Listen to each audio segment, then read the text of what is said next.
What's up? We're back. It's 4-0. Oh. I'm your host, John Roberts. With me, once again reunited, Jasper Grover and Edward Dunstan, all back in the same country. Yeah. Finally. Oz. Finally, unfortunately, it's happened again. It was an amazing welcome by Melbourne, like absolute torrential rain, and freezing cold weather for the last couple of days. So It hasn't been raining here yet. Really? Yeah, no. Oh my god, I was pissing down where I was. Well, yeah, where I am. Yeah, right now we're forecast for torrential rain again. Mine's just started. I don't know about you, Eddie. So it might come over the airwaves. I'm not entirely sure. Is Richmond still the king of the wet weather football? Yeah, they're back. They're back. That was a cracking game, which we will get into shortly. Where's my screens? Here we are. Like I was just saying to you, luckily while I was away in Bali, where it was perfect weather, 29 degrees every day, rained maybe one time in the morning. That was it. It was spectacular. I still managed to get to watch all the games of footy. I didn't know that, Indonesia has their own ABC Australia channel on their cable network, which has all the Fox footy games. It'd be better if they had their own commentators, I reckon, even if it wasn't in a language you couldn't understand. Balinese, yeah. Or the Bahasa. I mean, everyone there pretty much speaks English anyway. I'm just more commenting on how shit footy commentators are. I thought you were going to say everyone there is pretty interested in AFL, so that would be... Who will be the first Balinese football player, if there hasn't been one already?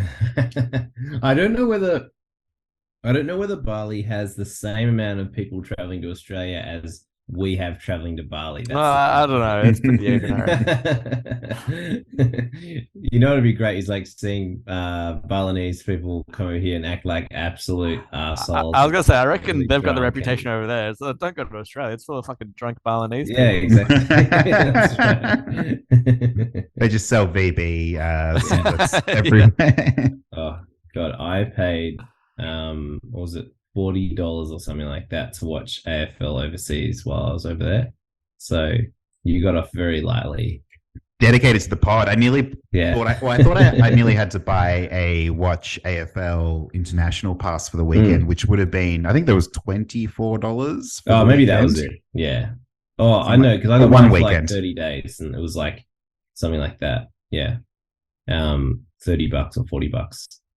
So shout out cable TV, save me, but also shout out in Ubud, the Melting Pot, the premier European or international sports bar, one of a kind, where they were showing, they showed the Swans Blues game while I was away.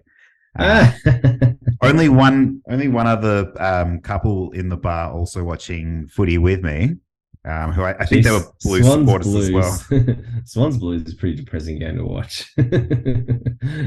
It was like good, but it was just more sort of, I thought the spectacle of watching footy in another country was probably why I was enjoying it so much. Yeah, nice. Yeah.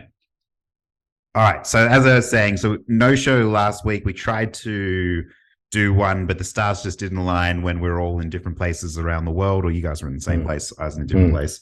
But now that we're back in the shit weather, it is good to get back into talking footy. And there were a bunch of good games last weekend, but there's also a bunch of really good games coming up this weekend as well, including Eddie Bombers against the Blues, who the Bombers, Blue Baggers, they're looking great in the top 8, I gotta say. They were a very convincing win over 17th on the weekend. So.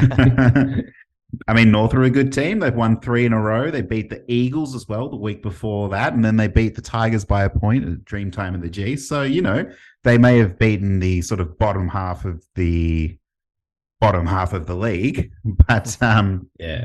They're putting away the wins. Well, they do. Oh, they are. And we'll say, North played pretty well. I was pretty impressed, and we just got absolutely murdered in the midfield after that first quarter. But I won't go into too much yet because I know one of your top 5 relates to star of the game. So, I'm more than happy to start there at my right. second top 5 moment from the round, which had to be Zach Merrett standout first quarter. I don't know if I've seen anything like it, but the 16 disposals, 5 clearances, and 2 goals with 68 fantasy points in the first quarter. Wow, that is pretty good. Impressive. Yeah, he was amazing. It was just like the first quarter was so good to watch as an Essendon sports. I'm like, this is going to be so relaxing and easy, and you can just like watch your team have a good time and win. And then, yeah, it all went to shit. And basically, their like 2 main midfielders went off the ground, and they had all their like 19 and 20-year-olds bob up and play like their best games. And we just kind of went away from things for a while. And it's like we're in this position now where like we're 7-5, so we're like 1 game in percentage out of the top 4, and yet I'm like, I'm not super confident in my team. Like they're playing well, and it's like exciting to watch, but I'm a little bit worried about this weekend coming up because I think Carlton actually matches up pretty well on us. So yeah, that's why I sort of went there first, because I thought it would be a good matchup. But yeah, Massimo D'Ambrosio scoring the game-winning goal with 2 minutes to go. Awesome. Was pretty good to see. But yeah, as someone who had North Melbourne plus 30.5 points, it's always disappointing when you make those bets and then within the first 5 minutes of the game, it seems like it's all over. But yeah, okay. 6 goals, was it, for North Melbourne in the second quarter or thereabouts? Something like that. They came back and they were just playing so well. I would be, if I was a North Melbourne supporter, I would be excited. I think they actually look all right, and a lot of their players who are really, really good are like 25 and under. So, yeah. Also, somehow we made like the lesser Mackay look really, really good because he was marking everything. Ben Mackay played a really, really good game in defence. Like Darcy Moore. It was just killing us. We don't have a key forward at the moment, though, so that's probably expected. Yeah, North Melbourne actually kicked those 6 goals in the third quarter. Oh, okay. Yeah. But still, they sort of chipped away nicely at it, and then it was a good game. Both games on Sunday were really, really good. Which I was kind of expecting. I wasn't expecting the Giants Tigers to be so good. But yeah, any last thoughts see, the thing about the Bombers is over the last 5 games, they lost to Port, they lost to the Lions, but then they're winning the games that they should be winning. So yeah. So that is good. Absolutely. And there's lots of players who are regularly pretty bankable now as well. So big Langford's fan. Has been playing well. Yeah. And we had a few players, like Ridley was really great on the weekend, obviously Merrett, but then like we had a few players who usually play pretty well who had pretty shit games with like Redmond and Laverde and a few others. So hopefully they play better. I thought Redmond was okay, but yeah, Kyle Langford, 4 goals.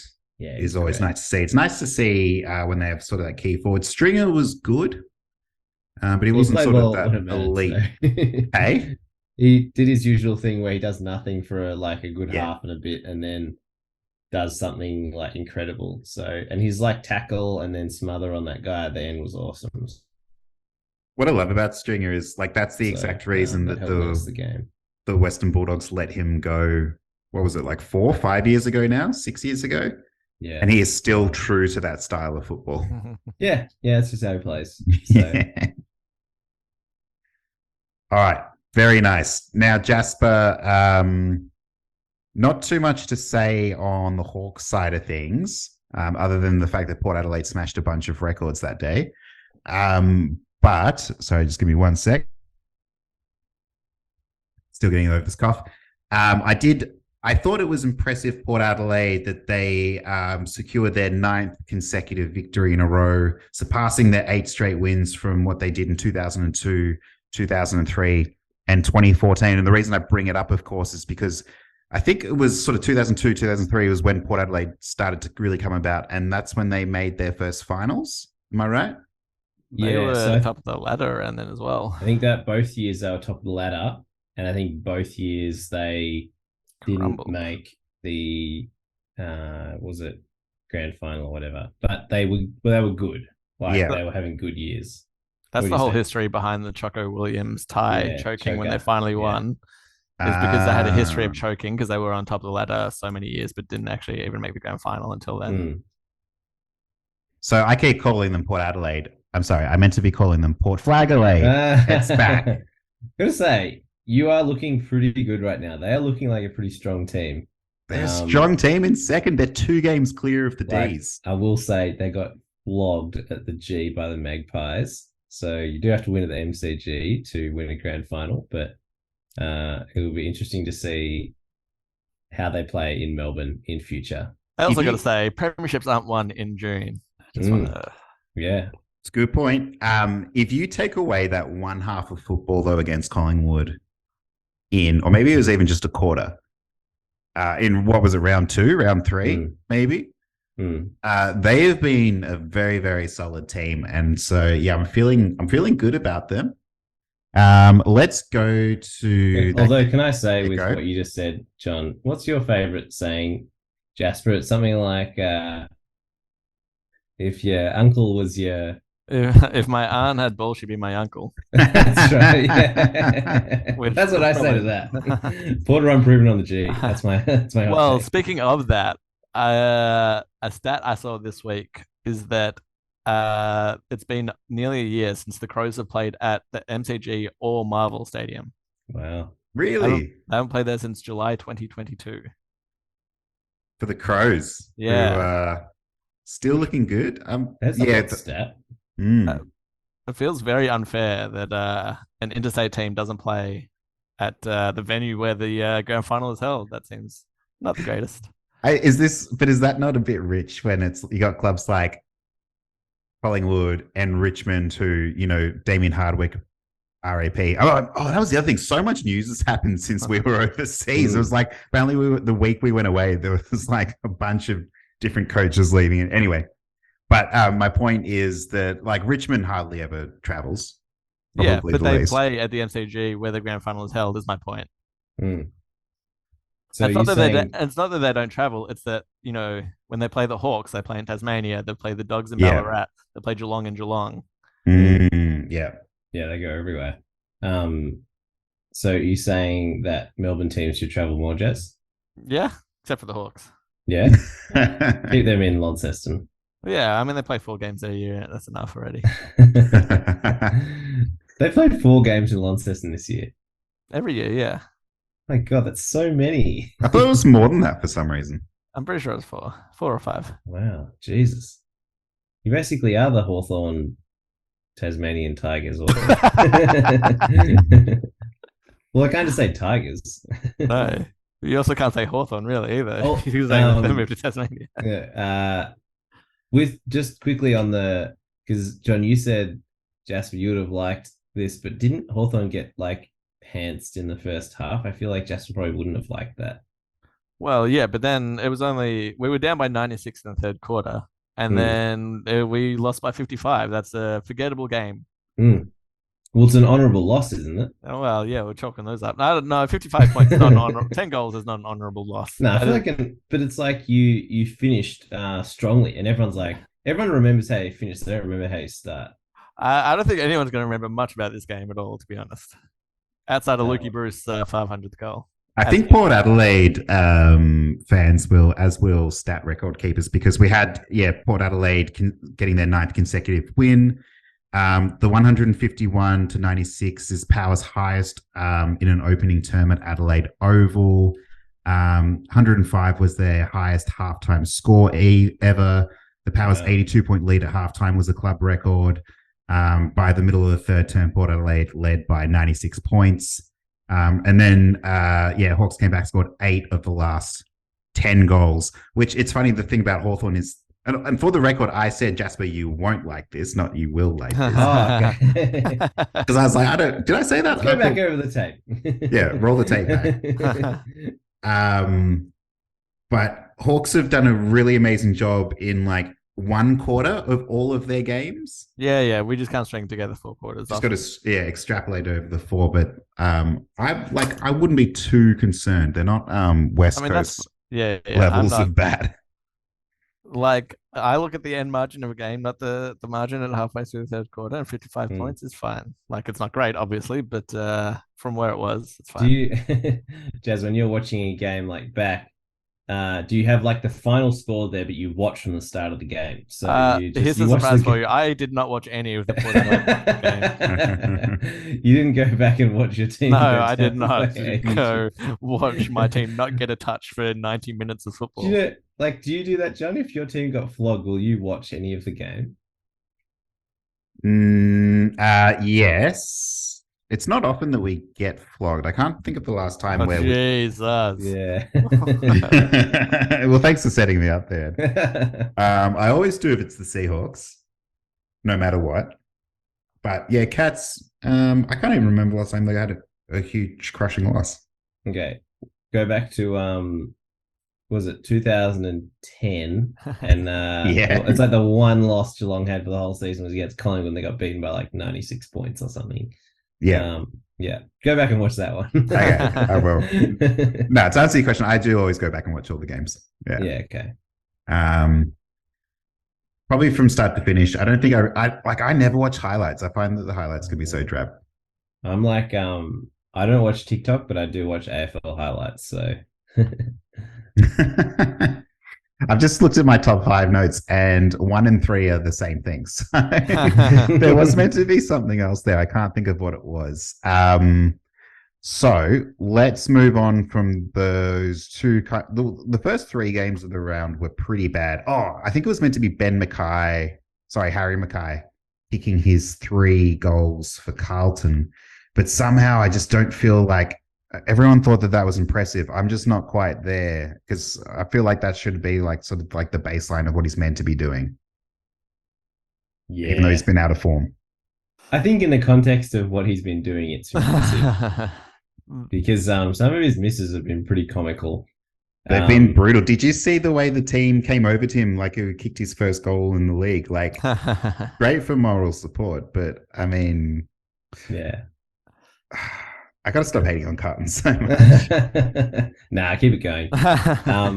They're absolutely like, I would love for Essendon to beat Carlton on the weekend. That would be awesome. They're like the one team that I really, really hope we beat every year. So, and it rarely happens at the moment. So that'd be great. They're playing awful football from all reports. I heard the Melbourne Carlton game was like just deplorable. It was like really bad apparently. So I did watch it, and the only reason it looked close was because the D's kept scoring behinds. If it weren't for, so they were having sort of like an unlikely night of missing. So Bailey Fritsch kicked, like the first 3 shots at goal were all misses. So he had started with 3 behinds, which is very un-Bailey Fritsch. Like I think he did finish. Yeah, he's an awesome kick.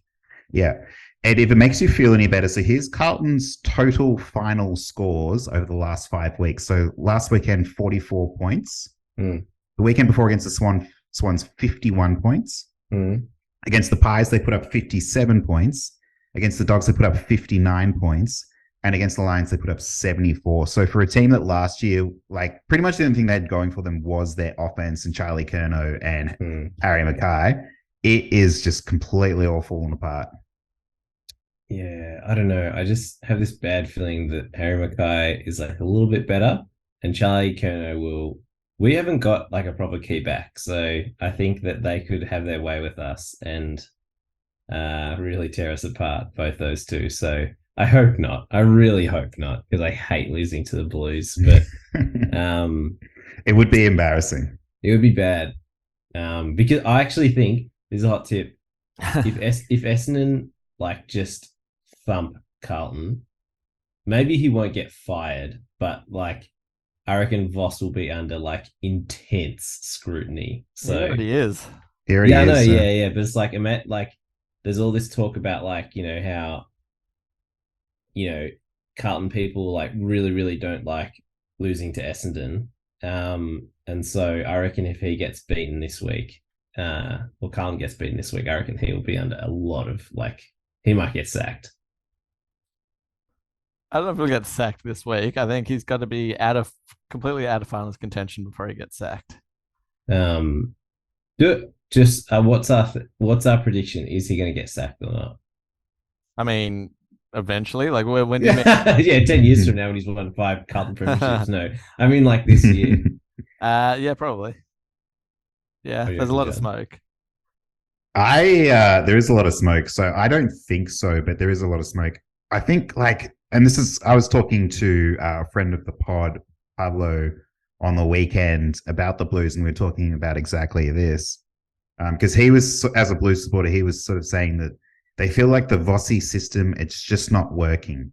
They feel like they have the talent, but it's just not clicking for them, which I'm not entirely sure what the Michael Voss system is. Yeah. I would persevere. I mean, they've been through so many different coaches over the last 10 years. I mean, they had 5 or 6. The Teague train, Brendan Bolton, Yeah. Brett Ratton, Mick Malthouse. Yeah. I feel like one more that I just can't remember right now. But yeah, a lot. Yeah. I mean, Essendon's been through a lot, but Carlton's also been through a lot. So And, watching like Damien Hardwick Tigers, like they were really bad when he started. Same with, or when he got going in his first few years, and same with Simon Goodwin on the Ds. Like sometimes these things take time for it all, and just, one season comes along and then it all just kind of clicks. So I'd stick it out. I just like what kind of coach would come in and change that? The board needs to be changed up, I think. Yeah. It stems from there, and the whole reason that they change coaches so much is because there's so much instability in that area, and they're so win now oriented that they can't see the forest for the trees. Yeah, it seems like they just want like a silver bullet to come along and change everything, and then they're great. And like when was the last time that happened at any club? What coaches come in and just completely taken off from the get-go? Craig McRae is a good one. I was also going to say Brad Scott, even, you could say. I wouldn't call 7-5 like taking off. If we somehow go on like a massive winning streak, then yeah, sure. But like this is actually a tradition at the Bombers where like a coach's first year is their best year. So that's true, it happened with like every other coach. So I think let's I think Craig McRae, and that's what people are like. I don't know. It's like what expectations do you set people up for? And when Voss came in last year, they were like, "We got to play finals," and they got really close. Everyone's like, "Oh yeah, they're pretty good." And then this year, they've had a pretty bad start to the year. Like they looked okay, like they were pretty good in the first 4 rounds, and then just didn't look like amazing.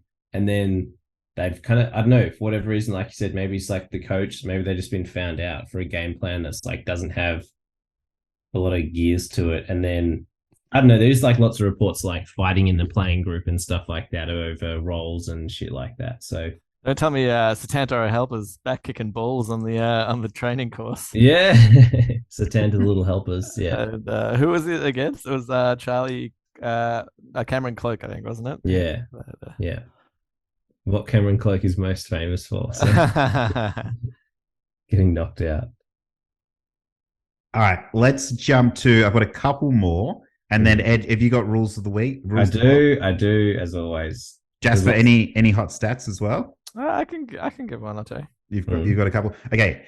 I think I mentioned to Ed last week. Actually, I'll get to that in a second. I did have Geelong just slipping in. I just wanted to mention that if they had lost to the Dogs on the weekend, it would have been their 4th straight loss, which hasn't happened since 2006.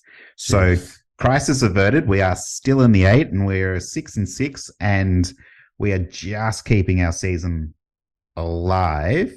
But we're going into the bye this week, and then we lose to Port Adelaide coming out of the bye, which I think it's actually I'm kind of happy about, because it would have been better than playing West Coast and losing to West Coast out of the bye, as we do every week. I was just thinking about what you said about Geelong's like not having lost 4 games in a row, and I was like, I wonder how many times. What would be like the ladder, like how they do those like number of number 1 picks, and like what would be the ladder of like 4 losses in a row be like most over the last like 20 years. Yeah. That would be amazing. I could probably say the least would probably be Richmond and Hawthorn, I want to say. Richmond's been bad. Geelong? Does it start if you lose 8 in a row, is that 2 4 losses in a row? I reckon. Yes. Okay. Then Yeah. like Gold Coast, GWS are going to be up there. Yeah. But like Carlton and Essendon would be really up there. Yeah. I reckon Melbourne would be up there. Oh, Melbourne would for sure be up there. Yeah. Port Adelaide as well. They were shocking for a few They were shocking, years. but only for like 4 years. Yeah. Brisbane Lions were bad for a while. They were bad too. Yeah, they were really bad. Dogs wouldn't be up there. Dogs have always been mediocre. Yeah. They had a year or two not great, I think. When they got but and not stuff, that bad. No. The Hawks, they're starting to be pretty bad. Yeah, but going back 20 years is 2003. Oh, so... yeah. No, you guys would be up there in the... you won 4 premierships, so, like, of course... did we? Oh, that's nice, right? Just a reminder after your, thumping by Port Adelaide. Hawks have won 2 of the last 3 games this year, though, and then they had that win early on in the season, so they've been actually not too bad.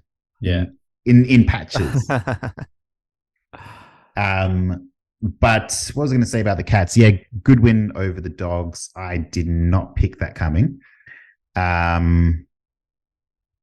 So yeah, our schedule gets really, really tough going forward after Port Adelaide. And let me just bring it up. This is great podcasting. We play, so after the bye, we play Port Adelaide, the D's. Then we have another rematch against the Swans. So we'll see how we go there. North Melbourne, good. Essendon, we play again. Should be a good game. Oh my God, we're playing you at GMHBA Stadium. What a rip. That seems unusual that we're not playing at the MCG. Yeah, especially because you guys are doing like renovations on your ground. Yeah. So then we play the Lions, we play Freo, Port Adelaide again, Collingwood, St Kilda Dogs. It's going to be a tough run home. But, I think what was interesting about beating the Dogs is because we lost. So losing to Giants in Geelong, that was really bad. So yeah, so unexpected. But like Toby Green played an amazing game in his 200th. He's having an amazing season. I think he's a top five player in the league. Still, I think I mentioned that a couple of weeks ago. Yeah. The loss to Fremantle doesn't look so bad anymore. Freo have sort of, I feel, turned a page in their season's really turned around. Yeah, I agree. And then we got smashed by Richmond. That was that really bad loss a few weeks back. So it's hit and miss. We'll see. I think we're a chance to not make the 8. I also think if you make the 8, you could also win a premiership. So I reckon you finish 8th, but somehow don't make the finals. Supplement saga. Yeah, supplement saga. It's Bomber Thompson's got the ice out and he's back. Yeah, he was in disguise as an assistant coach at Geelong last year. So that's a little piece on the Cats. And then I did want to mention the Tigers Giants game. It was an amazing finish to that game. Really thought the Giants were going to take it away. And then Marlion Pickett scores the decisive goal in 24 seconds to go. Did you guys get a chance to catch that one? I didn't. No. Still recovering. Yeah, the jet lag was real. Tim Taranto, 35 disposal against playing his... That'd hurt. Revenge game. You know what's weird? In Australia, so in US sports, if a player leaves the club and then they go to play in the next year, it's their revenge game. But in footy and in Australia, it's not... It doesn't feel like Tim Taranto's revenge game. It feels like the Giants' revenge game on Tim Taranto. We have this weird thing about it's the player's fault for leaving. Yeah. You got to boo a player when they leave, even if they'll trade it out. I thought we said no booing, Eddie. I thought that was the rules that Oh well, that proposal's still sitting with the AFL. So for now we can boo. I'll be if I go to the game on Sunday, I'll be booing Harry Mackay every time, just like making him like, flinch in like terror. Tom Green, 35 disposals. Callan Ward, 32 disposals. pretty fiery game. Oh, there was a great swamp stat while we're talking about that because both teams scored over 100 points since round 19 last year. There's been 7 games where both sides scored over 100 points. Wow, really? And 4 of them. That's not the stat. That is a stat technically, yes. Right. And 4 of the games, the side that was second to get to 100 points won that game. Wow. So that's pretty amazing. More than 50% hit rate. Good for them.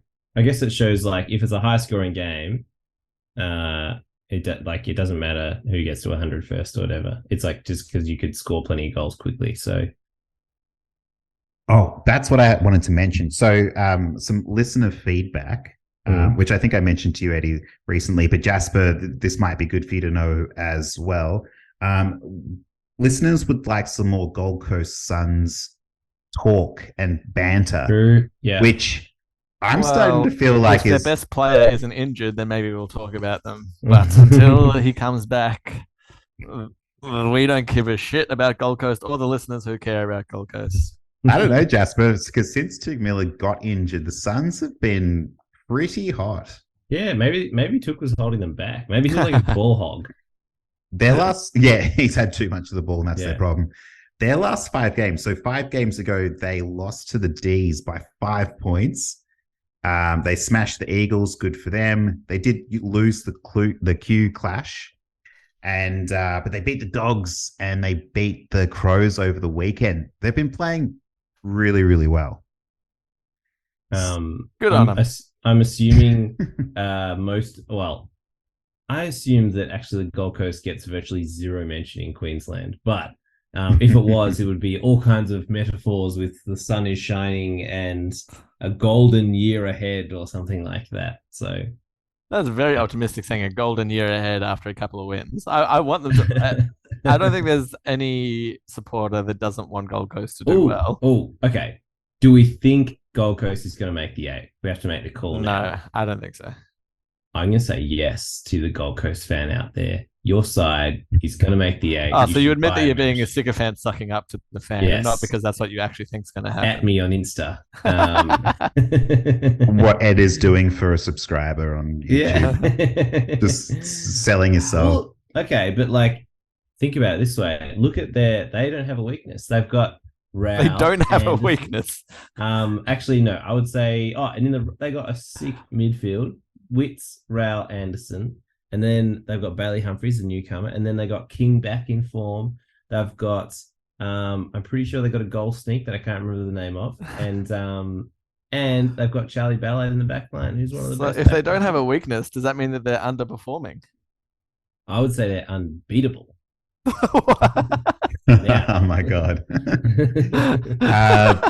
Ben Long did hold Isaac Rankin goalless for the first time this year. And Jack fucking Lukosius, 5 goals again. The last time he did that, the Cats. He had never done, and remember that was after that round 3 game against the Suns where I was just verbal diarrheaing all over Jack Lukosius for kicking 5 goals for the first time against us. Because before that, he'd kicked 2 goals a couple of times in a game. He's playing well. Yeah, he's having a good year. Oh, yeah, the coach just forgot about him. I like the Gold Coast. It'd just be, people got to start going to their games at some point. So tell the fan to get to their game already. If that fan does go to the game, he'll almost double the attendance. I know, they might double the crowd. So... sitting on 6 and 6, so I mean they're right there. Rio are 6 and 5, but they missed a game over the weekend. Crows are 6 and 6, Cats are 6 and 6, and the Cats are in the 8. They're all right there. Yeah, it's wide open. It's Gold Coast to lose. That ties in that other stat that I was talking about before, Jasper, which I think you were confused about from Swamp. So 14 teams with a percentage above 95%. I guess at this point, no, just at any point. But the last time it was 2013, round 7. So there was the same amount of teams.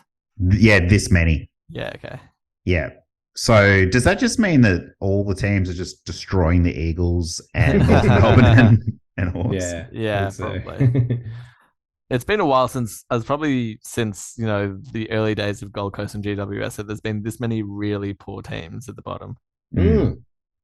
Normally there's one, maybe two poor teams, but this year there's a few. Yeah.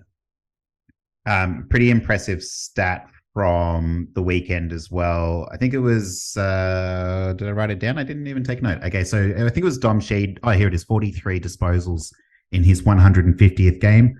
Only one player has ever had more. It was Gary Ablett Jr., 46 in his 150th against the Crows in 2009. Wow. The other one you might see there in the notes is the game experience on the injury list going into this round coming. I don't know if you've seen this. West Coast Eagles, 2,156 games experience on the injury list. That's number one. That's nearly twice as much as the next team, which is Geelong with 1,225. Wow. So they are well and truly the waffle team again. Yeah, that sucks. Waffle or ruffle, because I laugh watching them play. Least injured teams, Crows as usual, and the Hawks. There you go. Very healthy team, Jazz. Well, talking about games experience and all that, there is a stat that's just gone on the AFL website. It's the average age and average games per team. Can anyone guess the oldest team? Geelong. Can anyone guess the age of the team, the average age? Oh, it's like 26. 47. 26 years and like 300 days. No, Eddie's right. It's actually 47 years old, surprisingly. It's 27.4 years. Wow, old. even older than I thought. And I was looking at that stat not too long ago. Then goes Collingwood, Richmond, Dogs. The average games, can anyone guess the most average games? Which team has the most average games played? Collingwood? No, it's Geelong again. Okay. Geelong 131 and then Richmond on 117. But then at the bottom, nice. It's Hawthorn on 69. Nice. And they're the bottom of the average age. And that's why we 69. Yeah. So that's why even if we had a massive injury list, we could never get to 2000 because we just don't have old enough players to have that much experience. And you would need like Sam Frost to not play amongst other. Yeah, Sam Frost and Luke Bruce. Well, Sam Frost probably hasn't even played that many games. I don't think he's just older. He played last weekend and he had 0 touches going into halftime. Yeah, he's a Max Hudson type. Yeah, okay. I was going to say, Jazz, you could increase your age by getting Lance Buddy Franklin back into the team next year. How about it? I increase my age on a daily basis, mate. Watching them play.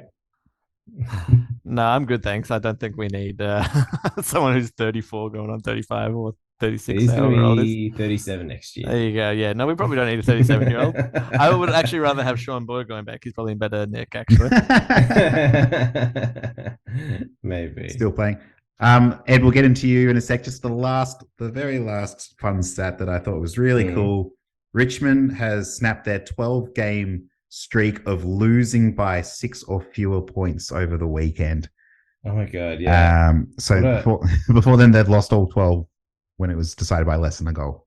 What a horrific experience, losing that many close games.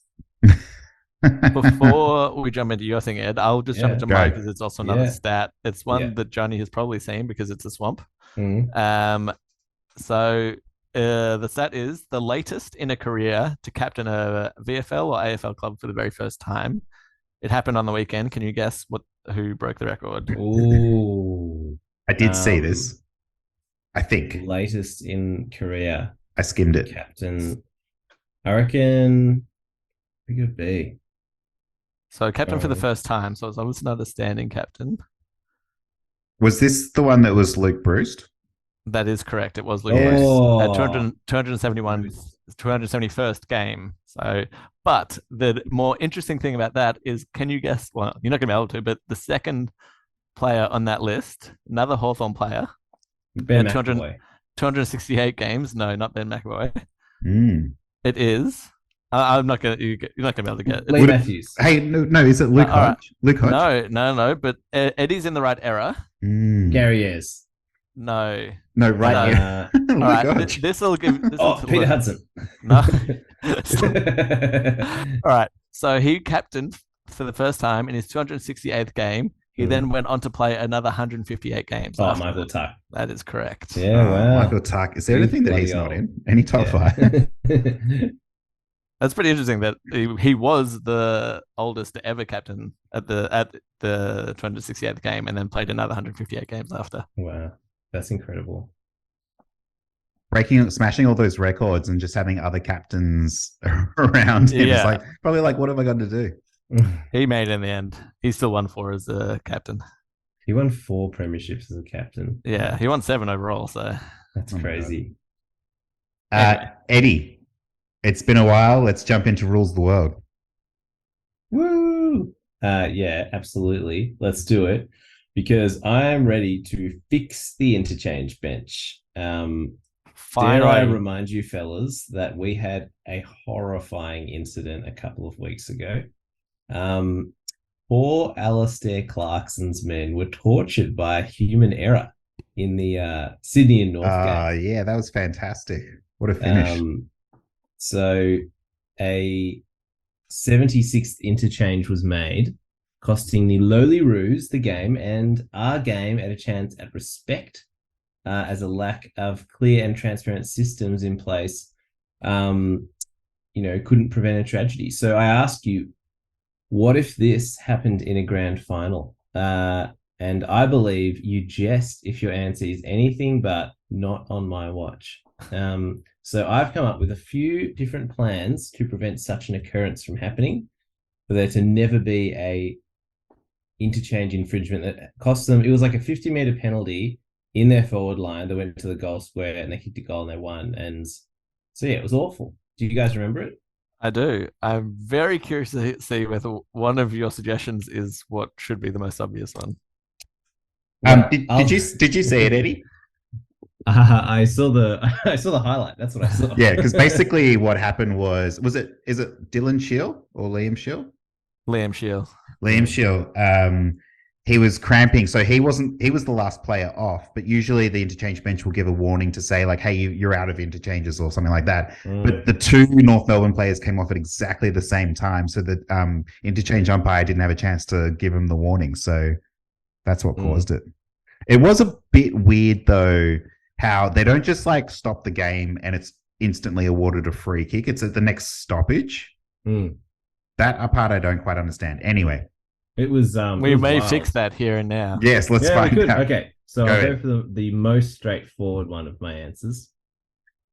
So at each ground we install turnstiles where the interchange bench is. So players have an electronic tracking and beeping device installed where their heart rate monitor is, and so which indicates when they need to come off the ground. They'll have like a beep beep beep beep beep. And so the electronic device enables them to leave the ground because they can only get through if they're the allocated player to be off the ground.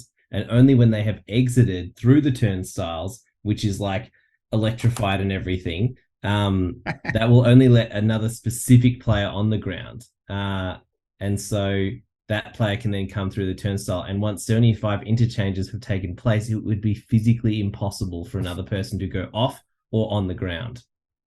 Thoughts? Not bad. I've got a few addendums. Yeah. The beepers, can we make them early 90s style beepers that you had to you wore them on your belt, and you would get like a number on them? Like a pager. Yeah, pager. Also known as a beeper. What did a pager come up with a message? Or a number, and you would just call that number back.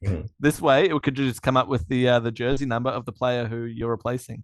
Yeah. So everyone gets a pager. Yeah, everyone's got a pager. They wear it on their hip like a dad in the 90s with their mobile phone. Yeah, okay, cool. The other one is, can the turnstile be those 60s and 70s style, whole person style cage that is horrifying to go through at like the old Victoria Park and stuff, where you're stuck in and you go through like that, and you get stuck if too many people go in or someone. You've got to put your beeper in a thing and then just go like around in a really claustrophobic thing, and then and someone could just block it from the other side and you're stuck. Yeah. I would like to see sort of like a Mikey / like Oyster card system, so all players have their own Mikey or Oyster card on them. Yeah. And each player has their own, has a set amount of credits, and then there's like an overall team credits as well. So you can actually see. So you players can only get interchange a certain amount of times. Yeah, well, I like the idea that players can go over their credit, but they start to get fined if they go over their credits, and the team starts to cop a fine as well. Yeah. Can we also have 4 drop kicks who have nothing better to do than antagonize people and go, "Hey, show us your card. We gotta check this." Oh, you could have a partnership between the ticket inspectors and the umpires, where like we have an umpire shortage. You can get ticket inspectors to be retrained as umpires. I tell you what, though, if you want to get rid of booing, this is not the way to go about it. You do not want ticket inspectors. But at least they'll be booing the umpires and not specific players, right?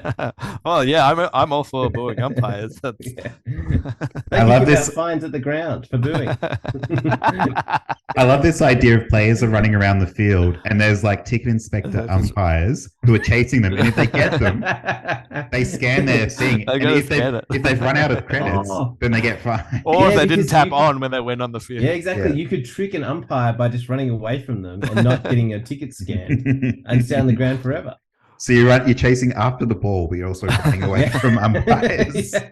Sometimes you actually have to run away from the ball to get away from the umpire. If you see one coming for you, you got to go back and tap on just because you didn't tap on initially. Yeah, exactly. I think we've solved it, but I did have a couple of others. One was that we have no interchange bench. Yeah. Is there no players on the bench? No players on the bench. Wow. Okay. Yeah.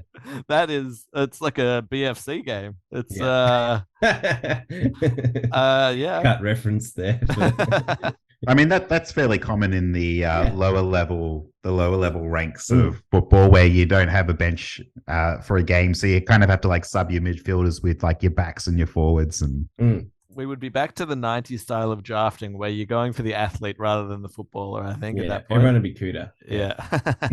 Well, actually, connected to that solution is actually. So you know how we usually have like 22 that are selected on the park, and then like 3 or 4 emergencies or whatever. This solution is that we start with all 26 players that were selected, including the emergencies, on the ground, and you can sub people off. They can go off the ground. No one can come back on, though. Why would you sub anyone off ever? No. So, like, everyone has to start on the ground, but then they can go off, like, if they're injured. But if they can't come back on, okay. Yeah. So what, the alternative is, if they're injured, they still have to stay on the ground. Well, but also, it's like a battle of fitness and attrition. So it's like, how many players can you keep on the park? So wouldn't you mandate that all your players to stay on the park anyway? But I mean, if they have like a broken leg or something, you probably have to go off the ground. Well, so yeah, sure. We're doing that a broken leg, yeah. I just had an idea, sort of like from this. Can we have a system where it's all 26 players, and then at the end of each quarter, the team all votes for a player from the opposition to get voted off? Survivor style. It's like Survivor style, yeah. But and the players get interviewed at halftime. But you're doing it for the other decision team, and reflect on it and stuff, and kind of do a confessional about like what they're thinking. So that way, the Crows could have said, well, like Jack Lukosius is just having a huge game against us, kicking 5 goals. He's got to go. So they all vote him off. Can we then incorporate somehow getting the what's the medallion called that you can't get voted off with? The immunity idol. Yeah, the immunity. Yeah. Somehow, if you reach a certain threshold, or you catch like the equivalent of what's the gold thing from Harry Potter's sport? Yeah, there's a snitch. If there's a snitch or something, you've got the immunity and you can't get voted off. Okay, yeah, because the snitch is hidden on the ground. On the ground, and so you can find it. And if you do find it, you give it to your best player, so they can't be voted off. Yeah, exactly. I'd like it to be under a fan's seat, someone in the crowd. Yeah, so the football's out there with the crowd. Yeah. So the AFL definitely wants players and crowd intermingling close together. Imagine like the wild scenes as like Buddy Franklin is like walking through next to you, Jazz, looking for the snitch. And you're like, I gotta say, I love Buddy, but he does not seem the type of player who would sacrifice his game to go find the snitch. No, but I mean, the person from the crowd has got to realize they've got it and then get it onto the field somehow to a player.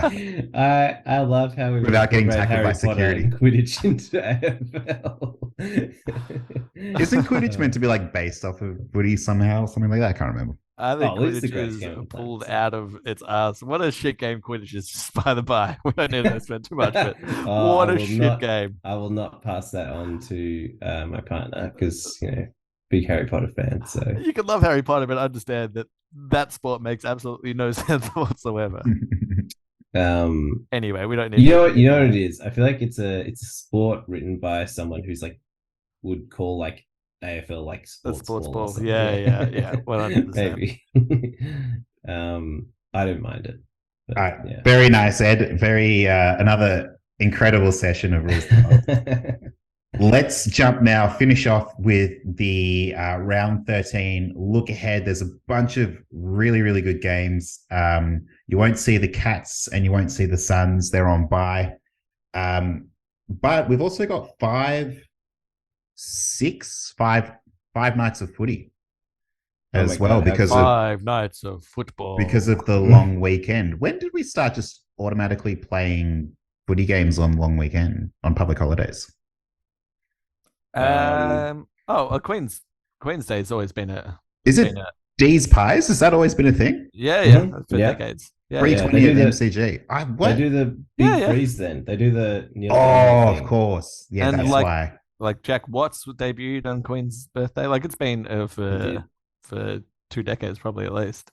If and when we get the Instagram running, we gotta put the footage up of Jack Watts getting gang tackled in his first game. He was a bit of a deer in the headlights moment, but I'm sure Melbourne, their play development wasn't great at the time.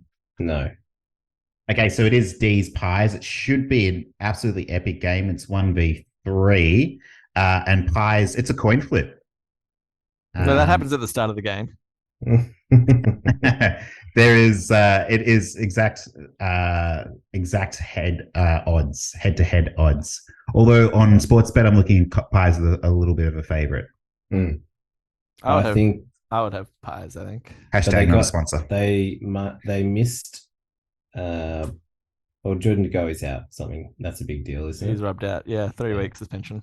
Did you see the news just before we jumped on the pod though that Clayton Oliver is in hospital he's on a drip because he has a infection in a blister or something. He's still expected to play, but he is still expected to play. Yeah. Wow, that's awful. Oh my god, yuck. That's definitely game of the round though. Melbourne versus Pies, because a few out of the other of these games look pretty bad. So Dogs v Port could be good. Swans a favourite against the Saints. Dogs v Port looks good. Swans v Saints is interesting. Tomorrow night.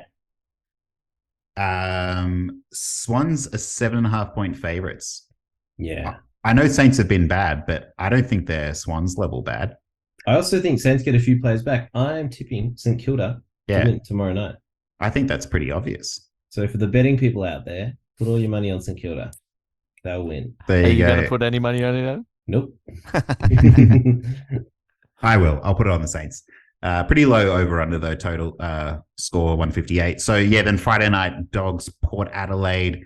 That's close as well. That's a good game. Port will be 2.5 point favourites. If that's at Marvel though, don't Port Adelaide have like a 8-0 record there or something? Yes. Yeah.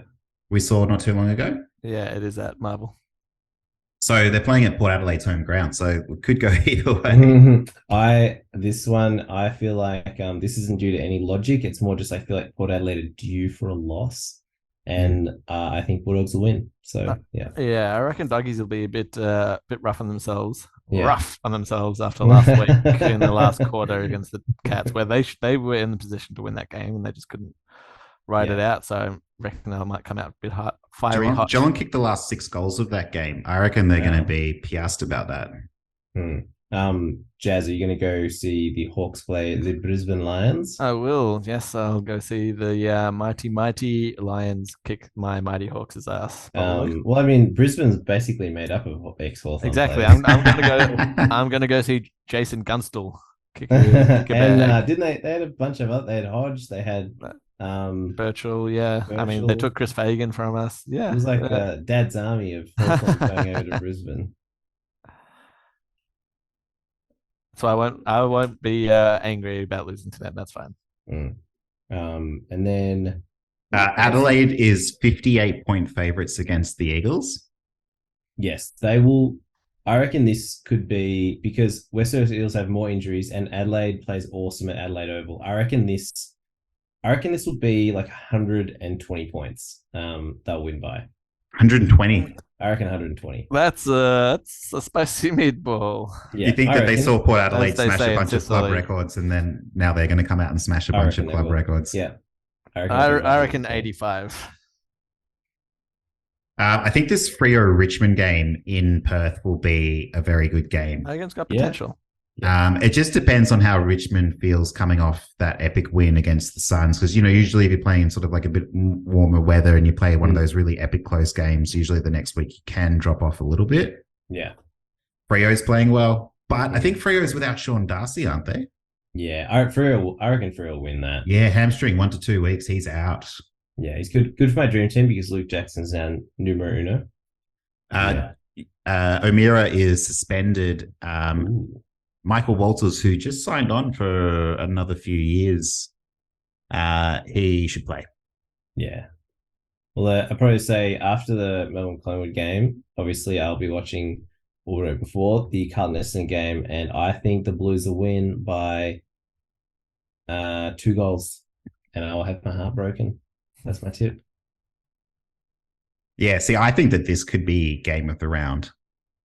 Could be. I reckon it'll be a close game. Yeah, as bad as Carlton has been, this seems like the kind of game where they step up. This is also a coin flip, so back-to-back coin flip games. This strikes me as the type that Carlton could step up and win despite how bad they've been. Yeah, I mean, I would love to watch Essendon just like thump them, but I don't think we would do that. So we'll see. Yes, so Essendon is without Will Setterfield for another 4 weeks. Is that right?